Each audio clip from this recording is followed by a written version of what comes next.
আসসালামু আলাইকুম। আমার আপুরা কেমন আছেন সবাই? সবাই ভালো আছেন। আল্লাহর রহমতে আমিও ভালো আছি। আজকে আমি সহজভাবে বিরিয়ানি রান্না করার রেসিপি নিয়ে আপনাগো মাঝে চইলা এলাম।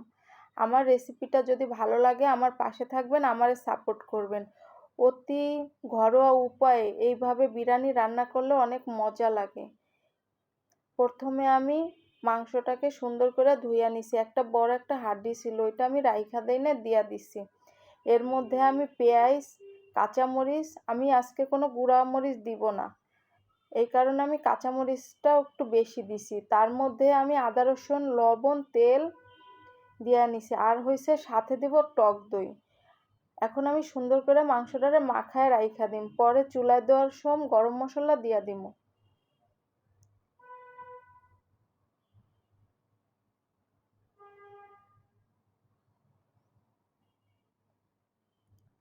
আমি মাংস মাখায় নিছি, এখন আমি একটু সময় রেখে দিছি, তারপর আমি চুলাটা ধরায় দিছি। এখন আমি একটু নেড়ে চেড়ে নিব। মাংসের মধ্যে আমি লৌঙ্গ দারচিনি দিয়া নিছি। এখন আমি আরেকটা চুলায় আলু সিদ্ধ করে নেব। আর আলুর মধ্যে একটু লবণ দিয়া নিছি। আর এই জায়গায় হয়েছে বাসমতি চাল, একটু ভিজায় রাখমু এই কারণে, তাই আমি চালটারে একটু ভিজায় রাখছি। আর এই জায়গায় হয়েছে জয়ফল আর একটু জয়ত্রী, এটি আমি আলাদাভাবে দিয়া নিছি মাংসের মধ্যে।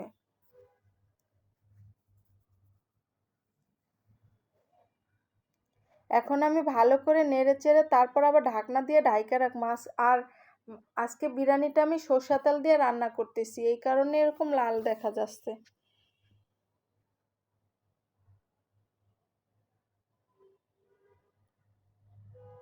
এখন আমি যে সিদ্ধ করা আলুগুলো আমি দিয়ে নিছি, কারণ মাংসের সাথে কষাইলে আলুর মধ্যে একটু মশলা ঢুকবে, এই কারণে। এখন আমি যে প্যাকেট মশলাটা ছিল আমি দিয়ে নিছি, তার মধ্যে আমি চাল দিয়ে নেব একটু কষাইয়া। আর আমার যেই পাতিলটা আমি বসাইছিলাম ওই পাতিলটা একটু নিচে লাইগা গেছে, এই কারণে আমি অন্য একটা পাত্রে দিয়ে দিছি। সবারই তো এরকম ভুল হয়, বলেন তো। এখন আমি সুন্দর করে চালের সাথে মাংসটারে কষায় নিছি। আজকে আমি মাংস উঠায় রাখিনি, একসাথে আমি দিয়া দিছি, কারণ মাংসটা একটু কম সিদ্ধ হয়েছে আর চালটাও তো হয়েছে পোলাও চাল না বাসমতি চাল, এই কারণে দিয়া দিছি। আর তার মধ্যে আমি একটু দুধ দিছি। এখন আমি ঢাকনাটারে দিয়ে ঢাইকা রাখছি, আর একটা লৌঙ্গ দিয়া দেব যেই ফাঁকা জায়গাটা আছে। তারপরে আমি একটু নেড়ে চেড়ে দিলাম।